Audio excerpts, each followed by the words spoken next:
Deolali camp येथे नवरात्र उत्सवाच्या पार्श्वभूमीवर देवी मंदिर समोरील बारवाची स्वच्छता करण्यात आली आहे। देवळाली कॅम्प येथील रेस्ट कॅम्प रोडवर जागृत देवस्थान असलेल्या रेणुका देवी माता मंदिराच्या बारवाची स्वच्छतेअभावी दुरावस्था झाली होती। पाण्याला दुर्गंधी सुटली होती। नवरात्रोत्सवाच्या पार्श्वभूमीवर भाविकांची गैरसोय होऊ नये म्हणून कॅन्टोन्मेंट बोर्डच्या वतीने बारव स्वच्छ करण्यात आली। बोर्डाच्या पाणी पुरवठा विभागाकडून शनिवार दिनांक 28 रोजी बारव स्वच्छतेचे काम पूर्ण करण्यात आले। बारवातील पाण्याने स्नान केल्यास त्वचारोगापासून मुक्ती मिळते अशी भाविकांची धारणा आहे। त्यामुळे अनेक भाविक बारवाच्या पाण्याने स्नान करतात। त्यामुळे बारवाला विशेष महत्त्व आहे। येत्या गुरुवार दिनांक 3 ऑक्टोबर पासून सुरू होत असलेल्या नवरात्रोत्सवाच्या पार्श्वभूमीवर कॅन्टोन्मेंट बोर्ड प्रशासनाकडून यात्रा परिसर स्वच्छता करण्याचे काम पूर्ण करण्याचे काम सुरू आहे।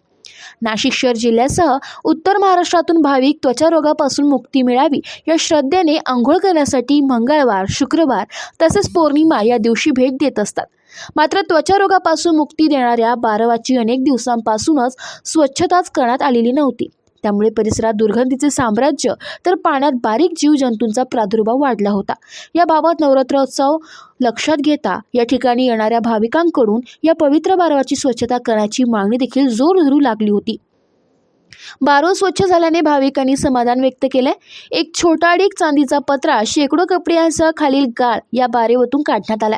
सर्व कामे कॅन्टोन्मेंट बोर्डाचे मुख्य कार्यकारी अधिकारी अभिषेक मणी त्रिपाठी यांच्या मार्गदर्शनाखाली पाणी पुरवठा अधीक्षक स्वप्नील क्षत्रिय यांच्या उपस्थितीत देवीदास बनसोडे, राजेश पवार, सुभाष गावंडे, सुनील रूपवते, कैलास कासार, बाळू गायकर, पंकज पाळदे, चेतन राव आणि पाणी पुरवठा विभागाचे अधिकारी कर्मचारी यांनी केले। एबी न्यूजसाठी प्रतिनिधी पुरुषोत्तम कांडेकर, देवळाली कॅम्प।